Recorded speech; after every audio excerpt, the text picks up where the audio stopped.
tem falado aqui na igreja, nesses últimos domingos, sobre os 7 pecados capitais, né? Quantos já têm acompanhado aí comigo aí, não é? Nós já falamos sobre a preguiça, não é? Nós já falamos sobre a inveja, nós já falamos sobre o orgulho, não é? A soberba, a vaidade. Hoje nós vamos falar sobre a ira, não é? E aí vão ficar faltando os 3 últimos pecados capitais. E eu tenho dito que esses pecados, eles se chamam capitais, não é? Porque eles denotam que deles surgem uma série de outras consequências e maldades e pecados menores, se assim a gente pudesse dizer, não é? Na relação do homem consigo mesmo e com a sociedade que ele vive, não é? Esses pecados, eles foram enumerados a partir de uma pergunta que os monges, né, dos primeiros séculos, os seguidores de Jesus, fizeram a seguinte pergunta: o que existe de mais perigoso na natureza humana?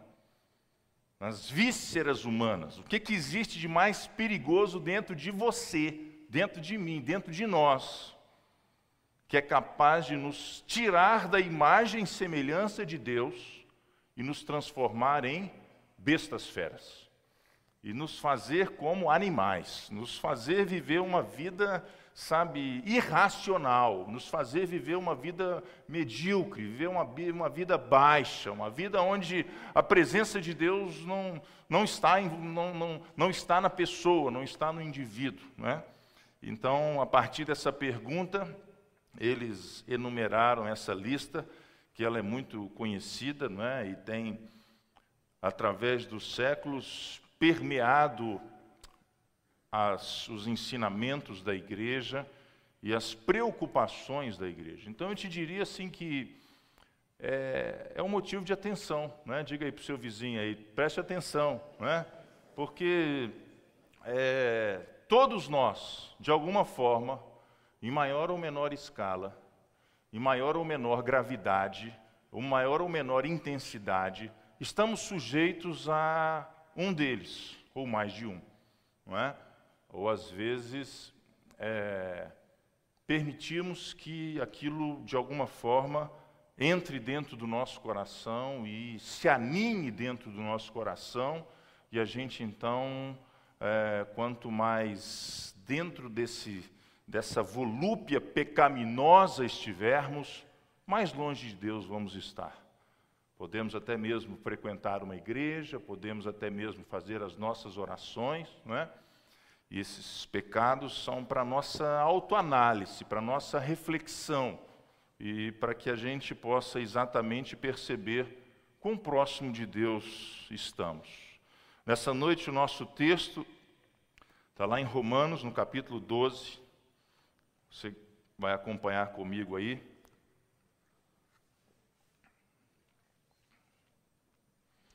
E nós vamos falar sobre a ira, não é? A raiva, ou seja, aquela volúpia quando o sangue esquenta. Você conhece alguém assim, de sangue quente? Eu sei que você não tem essa pessoa, não é? Você não é essa pessoa, longe de você, você é uma pessoa de paz e amor a toda prova, não é? Mas seguramente você conhece alguém que é sangue quente, não é verdade? É alguém que se diz, cuidado, fulano tem estupim curto. Não é verdade? É a personalidade dele, não é? É assim que Deus fez com que ele crescesse, que ele vivesse. Será que é mesmo? Ou seja, Deus quer que a gente possa ser transformado, querido, pela ação do Espírito Santo de Deus nas nossas vidas. Nós podemos ser transformados. Posso ouvir um amém?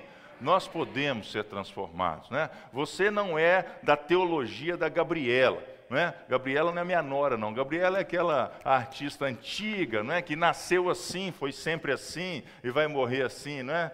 E, ou seja, você e eu, nós podemos ser transformados pela unção do Espírito Santo de Deus nas nossas vidas. Não vista essa carapuça dizendo assim, não, mas meu pai era assim, sabe? Meu pai era o cão chupando manga, o homem era bravo, entendeu? O homem chegava dentro de casa, os meninos iam tudo para debaixo do sofá e debaixo da cama, não é? Meu pai, e eu também tenho esse temperamento assim, sabe? Eu também sou assim, não existe isso, não é? A Bíblia diz que aquele que está em Cristo, ele é nova criatura, as coisas velhas passaram, e eis que se fez tudo novo em nome de Jesus, não é? Então nós não precisamos, sabe, vestir essa carapuça aí e pensar dessa forma, que precisamos ou devemos e obrigatoriamente ou imperativamente carregarmos esse DNA espiritual e de alma, não é, daquilo que era na nossa vida, porque você é uma nova criatura em Cristo Jesus, não é? E o capítulo 12 do livro de Romanos diz assim, versículo 17, eu vou ler do versículo 17 até o versículo 21. Não torneis a ninguém mal por mal, esforçai-vos, diga comigo, esforçai-vos. Outra vez, esforçai-vos. Esforçai-vos por fazer o bem perante todos os homens. Se possível, quanto depender de vós, tende paz com todos os homens. Não vos vingueis a vós mesmos, amados, mas dai lugar à ira, porque está escrito, a mim me pertence a vingança, eu é que retribuirei, diz o Senhor. Pelo contrário, se o teu inimigo tiver fome, dá-lhe de comer, se tiver sede, dá-lhe de beber, porque fazendo isso amontoarás brasas vivas sobre a sua cabeça. Versículo 21, não te deixes vencer do mal, mas vence o mal com o bem. Vamos falar esse versículo juntos? Não te deixes vencer do mal, mas vence o mal com o bem. Outra vez? Não te deixes vencer do mal, mas vence o mal com o bem. Nessas últimas semanas a gente tem acompanhado uma situação muito complicada, né, que temos vivido pelo Estado Islâmico. E os sequestros que têm sido contínuos, né? E as execuções, as barbáries que eles têm cometido contra os cristãos, e agora mesmo tem aí no YouTube, desde a semana passada, a decapitação de 21 cristãos, irmãos nossos, cristãos coptas, né, do Egito, que foram, pela sua fé, foram degolados, e o sangue esparramado no mar, né, e aquele carrasco anuncia no vídeo, não sei exatamente as palavras, mas diz assim, aí vocês que acreditam no sangue, né? Mais ou menos assim que ele diz, né? Vocês que são as nações ou os povos, povo da cruz, né? E está aí, o pastor Márcio falou de manhã sobre isso, tem no nosso grupo de homens esse vídeo hoje, fantástico, né? Que eu vi também, sobre um irmão de desses 21 que morreram decapitados, um irmão dizendo, não é? E ele dizendo que ele sendo entrevistado num programa lá no Egito, como é que ele se sentia, não é? E, enfim, e ele dizendo sobre a sua fé em Deus, a sua fé em Cristo, não é? E em certa altura o entrevistador pergunta para ele, falou, e como é que a sua mãe sente? Essa mãe dele, né, perdeu dois dos filhos nessa degola que houve lá, de 21 pessoas, o que a sua mãe faria se encontrasse com um terrorista desse, passando pela rua, não é? E aí ele responde, falou, vou te dizer exatamente o que minha mãe me disse, se a minha mãe visse ele passando pela rua, o convidaria para entrar dentro da nossa casa, para que ele pudesse estar conosco, para falar do amor de Deus para ele, não é? Para que ele pudesse, de alguma forma, abrir os seus olhos e entender e sair dessa situação toda de terror, né, de briga, de contenda, de perigo que o mundo, né, se afunila nessa situação de muçulmanos contra cristãos e cristãos contra muçulmanos, ou seja, Irmãos, o pavio de pólvora está aceso. A situação é complicadíssima, né? O mundo islâmico não veio, sabe, para um discurso de paz e amor. O mundo islâmico e os princípios, assim, ou você acredita no que eles acreditam, ou você é inimigo. E se você é inimigo, nós vamos te matar. Não é? E é o terror, e é aquilo que a gente tem visto. E sexta-feira teve um jejum mundial por outros 31 cristãos coptas que foram também sequestrados, né? O pastor Mário Freitas, que esteve conosco no acampamento, é alguém muito envolvido no Oriente, não é? Exatamente com refugiados iraquianos e da Síria e do Líbano, e agora ele tem uma missão, ele está indo agora para Londres, né? Agora em março, acertar lá com uma agência governamental de refugiados, e a proposta é que ele traga um avião com 250 crianças que são órfãos de guerra. Ele contou para nós lá no acampamento, não é? Órfãos de guerra, perderam o pai, perderam a mãe, não é? Estão lá em os campos de refugiados, e ele então está tentando trazer para o Brasil, né? E ele me disse que se isso de fato acontecer, ele vai trazer para Belo Horizonte. Eu disse, nós vamos abraçar, nós vamos pegar esse aviãozão todo, posso escutar um glória a Deus, não é? Ou seja, alguma coisa que é exatamente viver o Evangelho, irmãos, viver o Evangelho, num mundo nervoso que nós vivemos, num mundo irado que nós vivemos, num mundo onde 7 horas da manhã já tem alguém xingando palavrão, mal acordou, mal saiu da cama, já está nervoso com ele mesmo, que dirá com os outros. Ou seja, a pessoa já acorda já nervosa, já ansiosa, já pronta para derrubar qualquer um que estiver na frente dela. Você não pode nem dar um bom dia. O que foi? Você está olhando por quê? Qual é o problema? Não é? Ou seja, nós vivemos nesse tipo de sociedade, né? O mundo carece de paz. Paz social, paz política, paz religiosa, mas a paz que é um fruto intrínseco do nosso coração. Não é?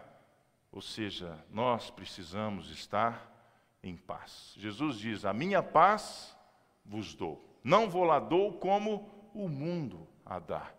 Ou seja, essa paz que nós precisamos experimentar. Em Romanos, que nós lemos, ele fala muito sobre isso. Qual é o nosso tipo de comportamento? O que é a ira? A ira é um sentimento que nos empurra à vingança, irmãos. É o desafeto desmedido, é o ódio. É a resposta indignada e violenta contra a injustiça.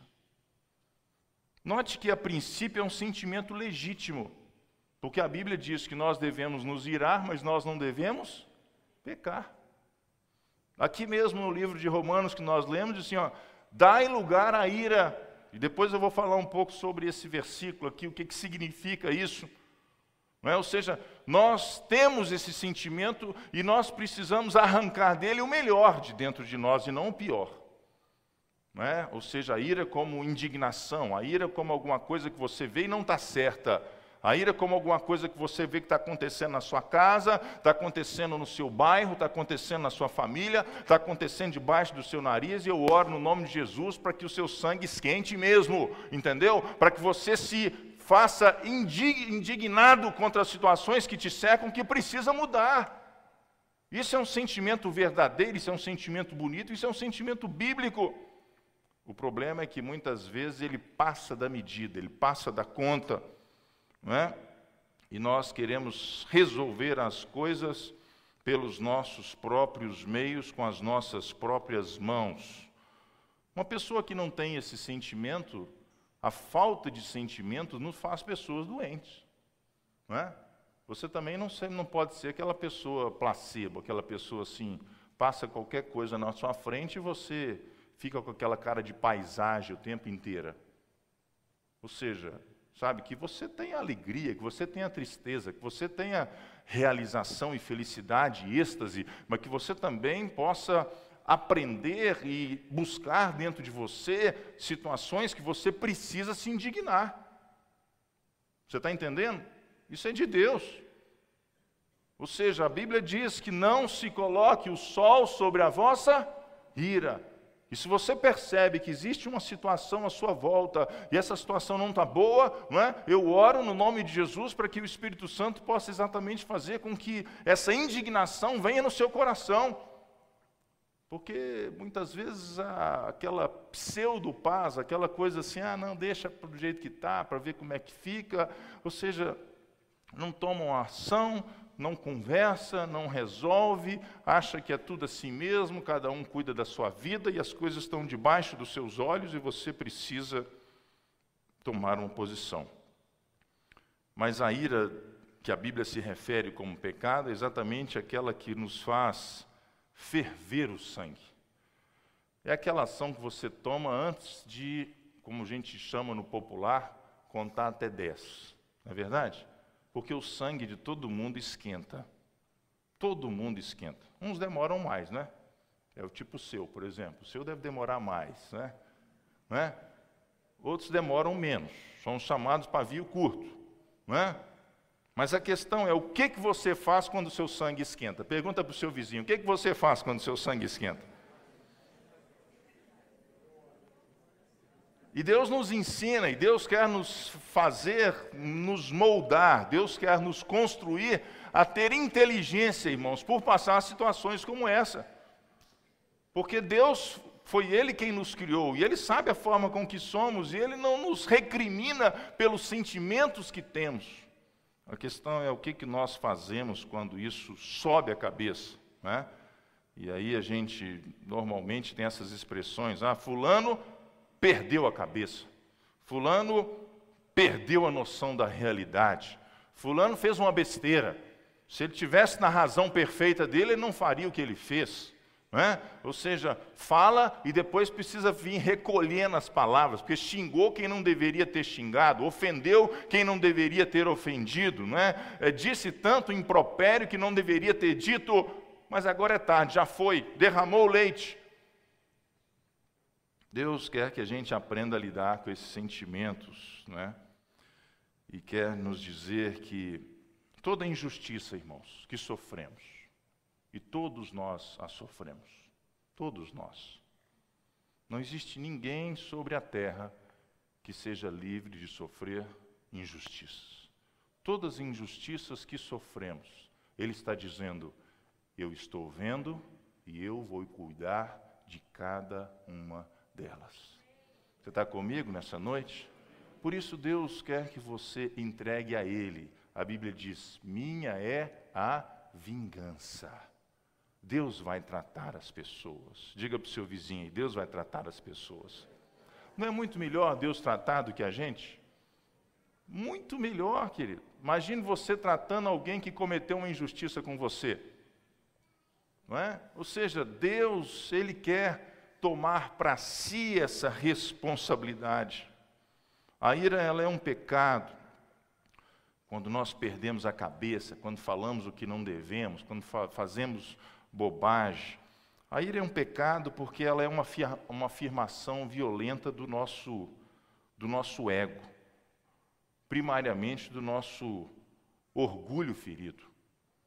A ira, primariamente, ela é um pecado porque ela é uma afirmação, uma confrontação do nosso ego e do nosso orgulho ferido. Não mexe com o povo lá de casa não, viu? Senão você vai saber com quem você está mexendo. Mexeu com meu marido, mexeu comigo. Ou seja, quando você e eu, nós nos sentimos feridos, nós nos sentimos maltratados, não é? Você logo toma a dianteira, a gente logo toma a dianteira e diz, eu não admito ser tratado desse jeito, chama o gerente. Não é assim que a gente faz?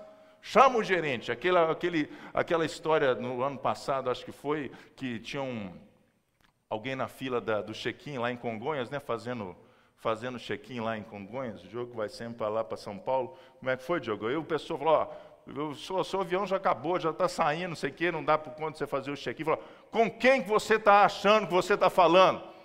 Aí a comissária, a mulher que estava atendendo, falou, gente, por favor, tem alguém que conhece esse senhor aqui? Porque ele não sabe quem ele é, não é?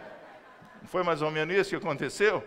Ou seja, quando a gente é ferido, irmão, qualquer situação, a gente já cresce, entendeu? A gente já mostra as garras, a gente já mostra o nosso poder bélico inteiro, a gente já parte para cima com tudo, falou, vou arrebentar, vou detonar, vou mostrar para essa pessoa quem é que manda aqui em casa, quem é que manda nessa situação, e começa a dar carteirada. Eu não duvido nada que tem uns 3 ou 4 aqui que tem umas carteiras boas, né? Na hora de o guarda te prender no trânsito, você puxa a carteira e fala, com quem você está falando, não é? Na hora de que alguém te chama, fala, olha com quem você está falando. E nós gostamos disso.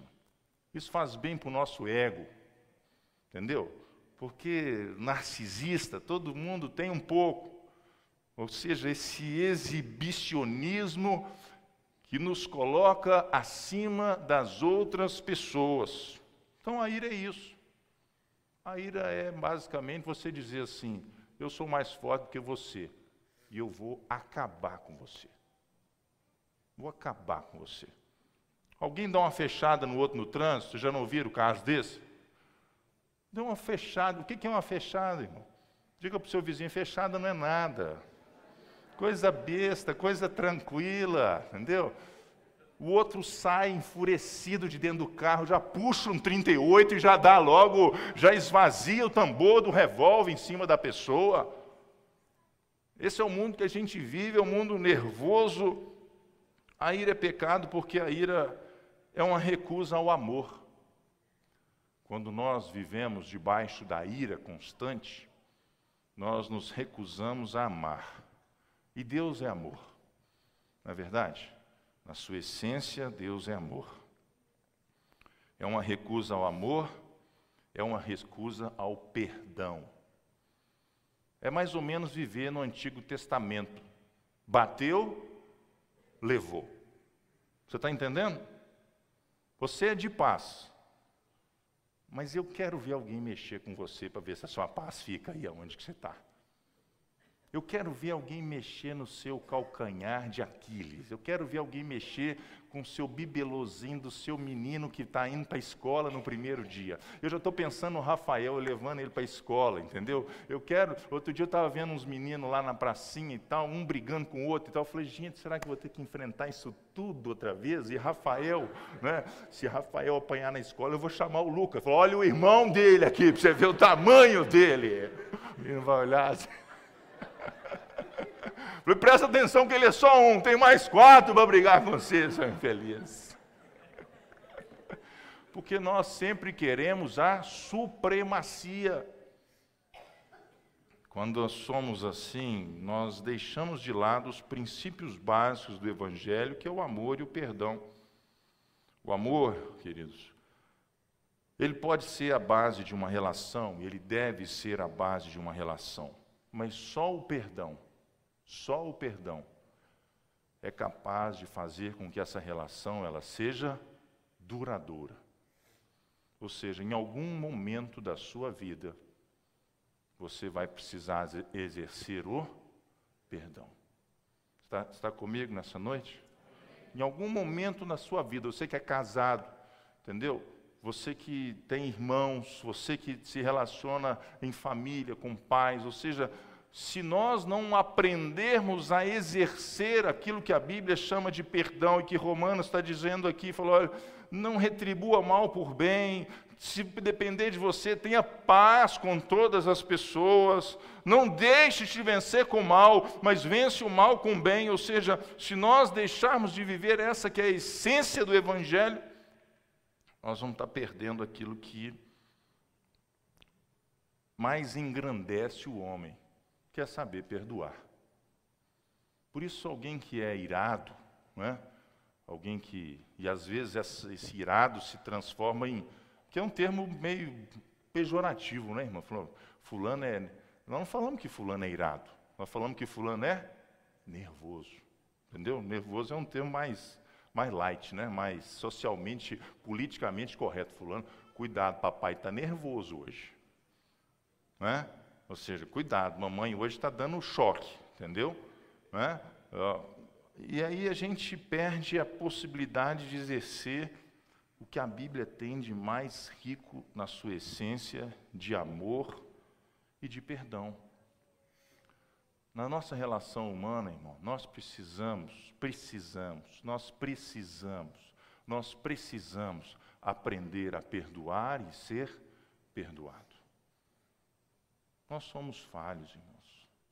No seu relacionamento conjugal, na sua relação com seus filhos. Seu filho pode ter 4, 5, 6 anos de idade, você errou com ele, chegue lá e falou, papai ficou bravo com você, papai ficou nervoso com você, você perdoa?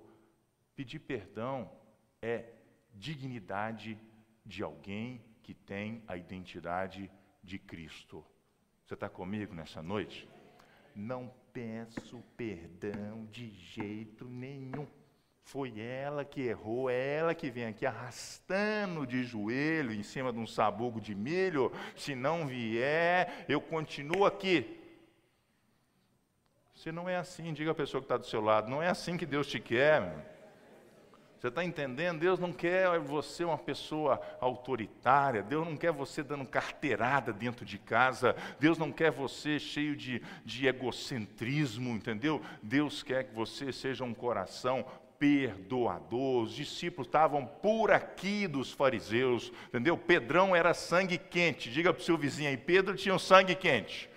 Entendeu? E era discípulo de Jesus, né? E está lá, Jesus, olha, o que nós vamos fazer? Manda descer fogo do céu, Jesus, para queimar essa raça de víbora, esses religiosos, esse povo que acha que te serve e não serve coisa nenhuma, porque eu já cansei, eu já cansei desse povo. O senhor não cansou não, Jesus? Estou parafraseando, né? Eu não cansei não, Pedro. Nós precisamos aprender a perdoar as pessoas 70 vezes 7. Isso não é um número, não precisa você fazer um caderninho para o seu marido e dizer, ó, falta só 2 para completar 490, viu? Cabra da peste. Né? Já estou na conta. 7 é o número da perfeição, 7 é o número da totalidade, 7 é o número de sempre que for necessário que você exerça o perdão, você deve exercê-lo. Você está comigo nessa noite? A ira nos transforma em juízes, em carrascos dos nossos irmãos. A ira nos faz nos distinguir dos demais. Nós trazemos para nós, irmãos, uma responsabilidade que Deus não nos deu.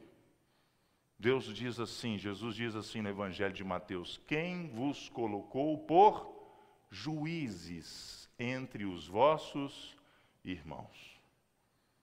A ira, ela carrega um sentimento como que se você e eu fôssemos melhor do que os outros. E isso carrega junto de si um pecado que distorce a realidade, porque normalmente quando o sangue sobe na cabeça e ele se derrama, vem junto a mentira, porque a pessoa conta o caso da forma que lhe convém. É o torcer os fatos, dar asas ao imaginário, à conveniência humana. E alguém está brigando com alguém, né, e diz assim, mas não foi isso que eu te disse, foi isso sim, foi isso que eu escutei. Foi exatamente isso que você disse, foi exatamente isso que você quis dizer. Ou seja, as palavras ficam carregadas de um peso espiritual muito forte quando você acha que a pessoa falou uma coisa que ela não falou, mas você tem certeza que ela falou, mas ela não falou, e aí a coisa, queridos, não tem mais como consertar. A ira multiplica a injustiça, não é verdade? Sempre que nós demonstramos a nossa ira, ela faz com que a injustiça cresça. E o Evangelho, ele quer estabelecer a justiça de Deus. Imagine você esse exemplo que eu usei, que é real, não é? Que já aconteceu. Fulano brigando com outro no trânsito, não é verdade? Fechou o outro, não sei o que, fechou daqui, fechou dali. Ou seja, briga, chega o outro, sai do carro, leva junto puxa no porta-luva uma arma e despeja a arma inteira em cima do cara. Quer dizer, uma briga deu origem a um assassinato. Quantas vezes um adultério dá uma origem a um assassinato? Agora a gente está com um caso aí escabroso, uma coisa horrorosa, não é? Lá no interior de Minas, Uberaba, sei lá onde é, não é? Que mandou matar a mulher e 2 criancinhas de 40 dias. Ou seja, a injustiça, a ira, ela sempre faz com que a injustiça aumente. Então não cabe a você executar a justiça, não cabe a nós buscar isso, deixa isso com Deus. Diga para o seu vizinho aí, ó, deixa Deus tratar da situação. A ira provoca inimizade, destrói e inviabiliza relacionamentos de longo prazo. Vou repetir. A ira provoca inimizade, destrói e inviabiliza relacionamentos de longo prazo. Gente nervosa, você está comigo nessa noite? Porque a gente não usa esse termo irado, a gente usa nervoso. Quando alguém fala para fulano é nervoso, você codifica lá dentro do tico do teco e fala assim, fulano é irado. Entendeu? A ira, ela impossibilita os relacionamentos. Alguém que é nervoso, ele não para no emprego, ele não para num relacionamento. Já está no 5º casamento, indo para o 6º. Não tem jeito de ter uma amizade com mais do que 5, 6 anos, porque ele briga com o amigo. Ele não consegue ter aquele amigo por muito tempo. Ele se afasta completamente das pessoas que o amam. Ele vive uma vida completamente solitária ou com amigos novos. Amigos que não conhecem a sua história. Amigos, sabe, que nunca teve nenhum tipo de problema. Por isso a Bíblia preza tanto as amizades que são construídas no nosso passado. Por isso você deve prestar atenção na sua vida, como é que são os seus relacionamentos, sabe, com as pessoas que de ontem, que são tão importantes como os de hoje e como será com os de amanhã. Ou seja, a ira, ela faz isso, ela promove a inimizade entre as pessoas, ela destrói e ela inviabiliza relacionamento de longo prazo. Ninguém consegue ficar perto daquela pessoa. A ira, ela rouba a identidade da pessoa. E aos poucos aquela pessoa vai sendo conhecida pela sua rabugice, pela sua amargura, pelo seu ódio e pelo seu ressentimento. E quando você ficar velhinho, irmãos, eu oro para que você, se Jesus não voltar antes, né, viva muitos anos mais na sua vida. Os seus netinhos não podem conhecer vovô. Cadê vovô? A vovô, aquele aborrecido, que só sabe reclamar da vida, aquele aborrecido, ressentido. Ou seja, quantas vezes a gente vai permitindo que essas situações, irmãos, elas roubem a alegria de vivermos e nos tira a nossa identidade. Você tem uma identidade que é fantástica, você é filho de Deus, você não é filho da ira, você não é filho, sabe, da desocupação pacífica, muito pelo contrário, você tem a identidade de Deus em você. Mas quando é uma pessoa, sabe, ela veste aquela roupa, né, fala, ó, eu sou estupim curto mesmo, eu fico nervoso mesmo, não me provoca, eu já disse, presta atenção. Uma boa mostra disso é quando seu time de futebol vai jogar. Não é verdade? E é uma forma que a gente precisa perceber como vai o nosso coração. Porque às vezes, nessa hora, é a hora que você fica lá, entendeu? Xingando o juiz, xingando o técnico. E você acha que isso é bobagem. Mas às vezes você transporta aquilo para a sua vida também. Você não tem que ficar extravasando isso, seja na frente de uma televisão ou seja num estádio de futebol. Porque Deus te fez para ter a paz que excede a todo entendimento humano. Você está comigo nessa noite? E a Bíblia diz aqui, ó, em Romanos, quando depender de vós, tende paz com todos os homens. Versículo 19, não vos vingueis a vós mesmos, mas dai lugar à ira, porque a mim me pertence a vingança, e eu é que retribuirei, diz o Senhor. A melhor explicação que eu encontrei para esse versículo é a seguinte: a ira vem ao nosso coração, de tudo que eu li, de tudo que eu pesquisei, e é como se tivesse dentro do nosso coração um recipiente. A Gabi é médica, né? O que tem no nosso coração? Tem ventrículo, tem o que mais? Átrio, o que mais? Artéria, é assim, cortada em 4, não é isso? É mais ou menos isso? Você tem esse compartimento todo no seu coração?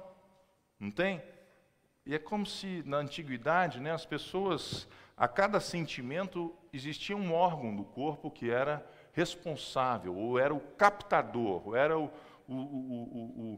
catalisador daquele sentimento. E a ira, ela se aloja no nosso coração, não é? E é como se dentro do nosso coração tivesse, né, dentro do nosso coração tivesse uma peneira, irmãos. E a peneira, o que ela faz? Você despeja aquele líquido dentro da peneira, que você está, né, fazendo um suco, alguma coisa na cozinha, seja lá o que for, e aquilo rapidamente se transfere para um outro recipiente. Não é verdade? Na peneira só fica aquilo que você não quer mais, né? Ou seja, você precisa dar lugar no seu coração para que essa ira ela não seja o ponto final no seu coração, mas que o seu coração seja um ponto de passagem. E você perceba aquilo, e você viva aquilo, mas você entrega aquilo rapidamente para Deus. Por isso a gente precisa buscar dentro do nosso coração, sabe, se a gente às vezes fica magoado, se a gente fica ressentido. Sabe, você nessa noite percebe, poxa, eu estou chateado com essa situação, já tem 3 meses que isso aconteceu. A peneira entupiu, irmão. Não desce mais no coração. Estou chateado com a situação, mas faz quanto tempo? Faz 10 anos. A peneira não está funcionando. Estou amargurado com esse negócio que meu pai falou comigo, mas quanto tempo já faz? Já faz 20 anos. Deixa sair do seu coração, irmão. Deixa sair do seu coração. Diga para o seu vizinho, deixa isso embora do seu coração.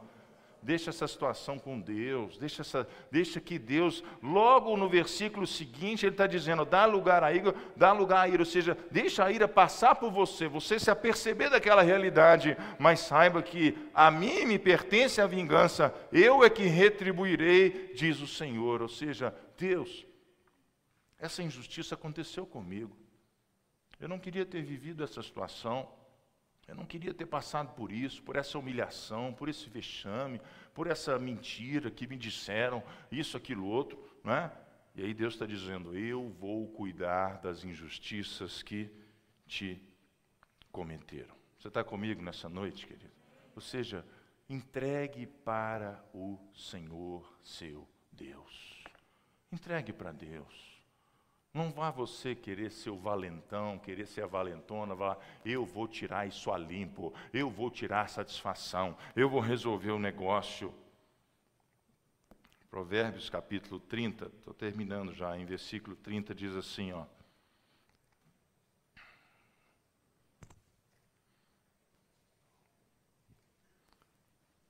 Provérbios capítulo 30, versículo 30. O bater do leite produz manteiga. O torcer do nariz produz sangue. E o assolar da ira produz contenda. Ou seja, se você fomenta a ira, assolar significa assim, ó, como você faz com fogo para ele pegar, entendeu? Você está vendo que alguém está nervoso, você está vendo que alguém saiu da sintonia, e você está ali. Entendeu? Você está ali, entendeu? Você está ali, entendeu? Você está provocando, não mexe, você está igual mexendo com um cachorro bravo, entendeu? O assolar da ira produz brigas e contendas. Ou seja, a ira, ela tem essa conotação de ser alguém sempre brigão, de ser alguém sempre insatisfeito, de ser alguém sempre que está buscando a dissensão, de ser alguém sempre que está invocado, né? Ser alguém sempre que está nessa característica aqui de contender com as pessoas. O resultado civilizado da ira, como eu disse, essa palavra, ela às vezes é um pouco escondida do nosso vocabulário. E se eu te perguntar assim, na lata, você é irado? Que isso? Não sou irado de jeito nenhum, não é? Mas existem outras formas de nós escondermos a ira. E o resultado civilizado de alguém que está irado se chama desprezo. Está entendendo? Você está comigo nessa noite? Alguém te fez algum mal, alguém te cometeu alguma injustiça. Você é crente. Afinal de contas, você é uma pessoa centrada. Você é um pai de família, você é uma mãe de família. Né? Você vem na igreja, você não pode arrumar um 38 por aí. Vontade você até que tem, não é verdade? Dá uma fechada naquele infeliz, entendeu?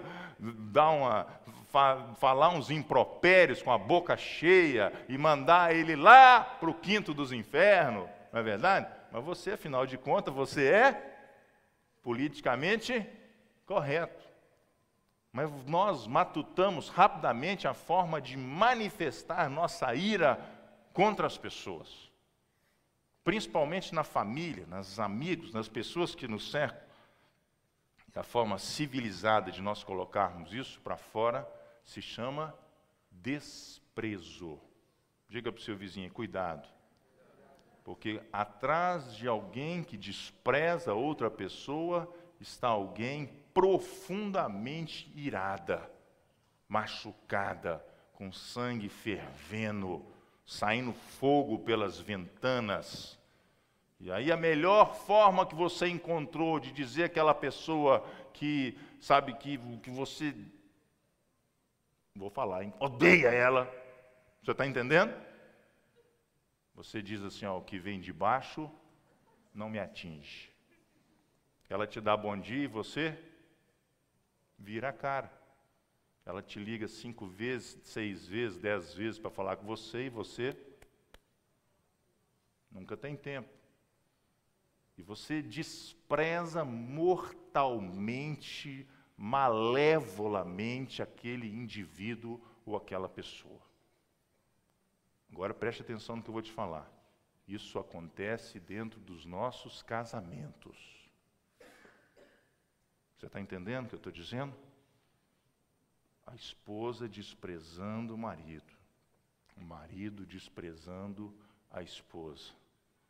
Você não vai pegar né? Afinal de contas, você é filho de Deus. Você não quer ser vítima da Lei Maria da Penha, não é verdade? Mas vontade até que você tem, né?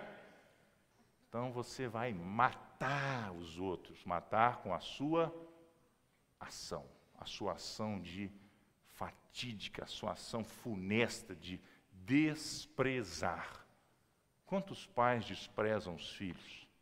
Quantos filhos desprezam os pais? O desprezo, irmãos, o desprezo é a forma moderna que encontramos para manifestar a nossa ira. Você vai lançar isso fora nessa noite, em nome de Jesus. Porque a Bíblia diz, não se coloque o sol sobre a vossa ira.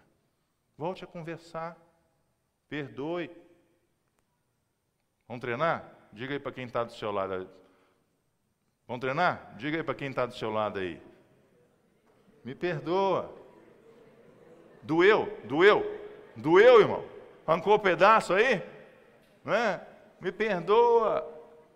Chega para o seu filho e fala, me perdoa. Chega para o seu pai e fala, me perdoa. Chega para o seu irmão e fala, me perdoa. Não, mas nós preferimos o desprezo. O desprezo, ele carrega essa maldade. Não é? O antídoto contra a ira. Vamos ficar de pé? Estou terminando.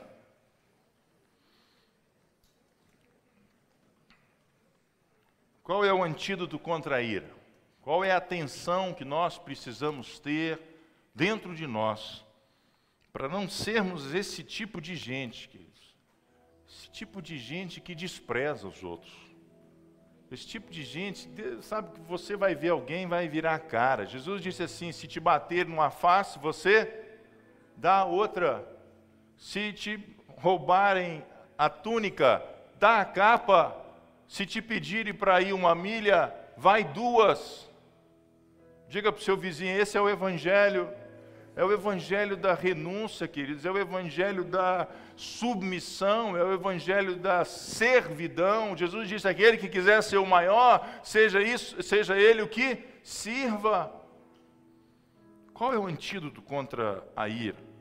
Contra o nervosismo? Contra, sabe, essa angústia de alma e essa solidão que às vezes as pessoas são acometidas por essa questão, né, de acharem que tem o sangue quente.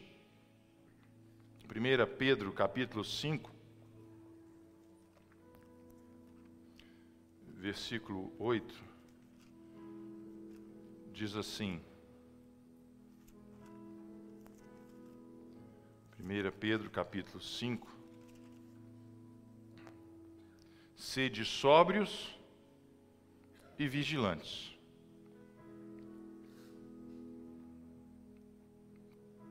Versículo 6, humilhai-vos, portanto, sobre a poderosa mão de Deus, para que Ele, em tempo oportuno, te exalte, lançando sobre Ele toda a vossa ansiedade, porque Ele tem cuidado de vós. Diga para o seu vizinho, Deus cuida de você.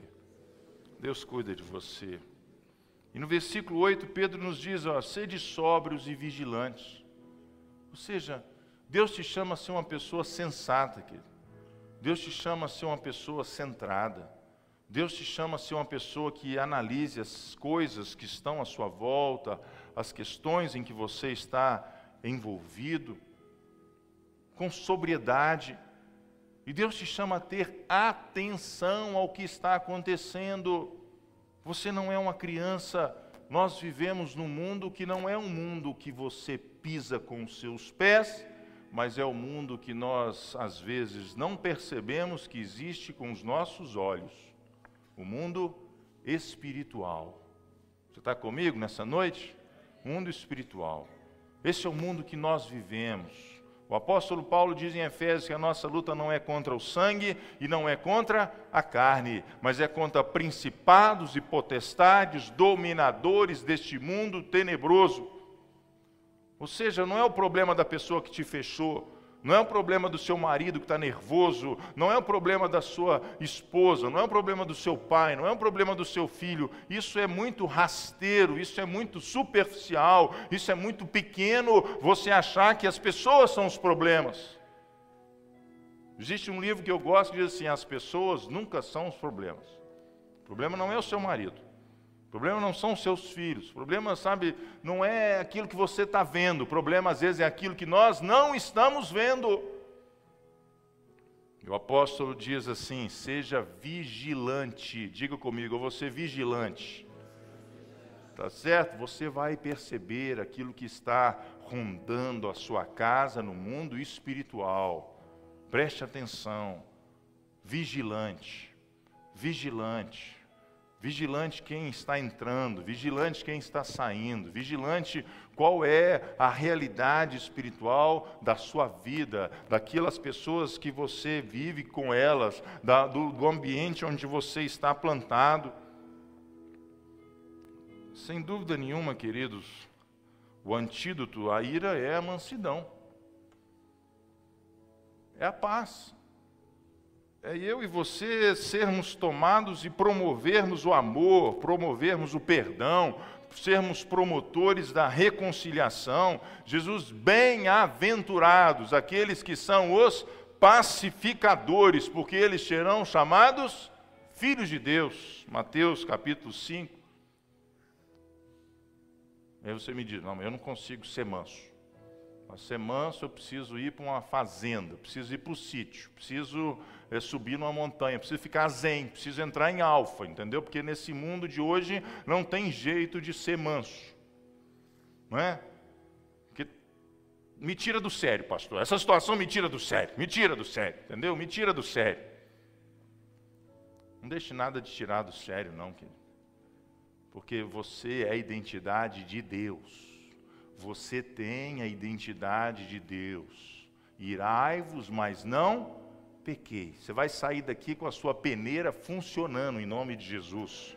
E a ira vai vir, vai passar por você, e você vai entender aquilo, você vai diagnosticar aquilo, você vai processar aquilo, mas você não vai deixar de agir você não vai agir conforme aquela ira que nasceu no seu coração. O mundo, irmãos, nesse momento, carece de gente nobre, de gente elegante, de gente ética, de gente que aprenda a ser e viver em paz com as pessoas. E você é essa pessoa, porque os filhos de Deus serão conhecidos pelo poder da pacificação. É isso que Jesus quer fazer na nossa vida. É isso que Jesus faz por nós. Vou terminar lendo aqui no livro de Provérbios, capítulo 19. Nós vamos orar. Provérbios, capítulo 19, versículo 11, diz assim: a discrição do homem o torna longânimo, e a sua glória é perdoar as injúrias. Preste atenção no que está escrito aqui, Provérbios, capítulo 19, versículo 11. A discrição do homem o torna longânimo. Ou seja, a sua moderação, querido, o seu equilíbrio, a sua paciência, a sua centralidade na cruz de Cristo, faz de você um homem que chega até o fim. Você está entendendo o que eu estou dizendo? Muitos morrem antes da hora, porque não aprendem, não conseguem processar o que é longanimidade. Não chega até lá. Acaba antes do tempo. E a sua glória, presta atenção na glória de Deus que vai vir sobre você nessa noite.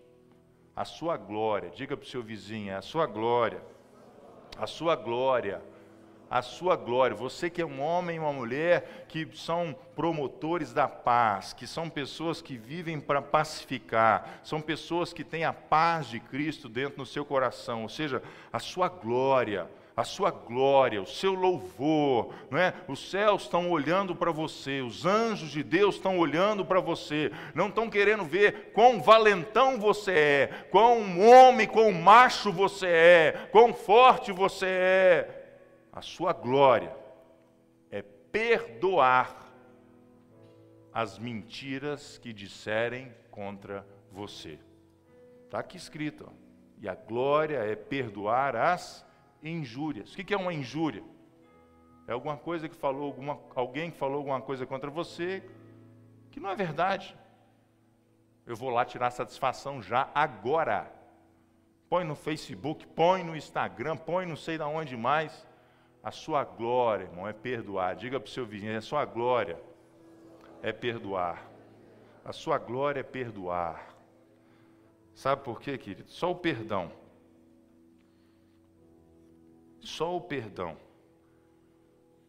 nos possibilita, de fato, encontrar a natureza do Senhor dentro das nossas vidas. Porque Jesus, Ele primariamente nos perdoou de todos os nossos delitos e de todos os nossos pecados. E eu e você somos a imagem dele. Eu queria que você fechasse os seus olhos nesse momento. Terminando essa reunião,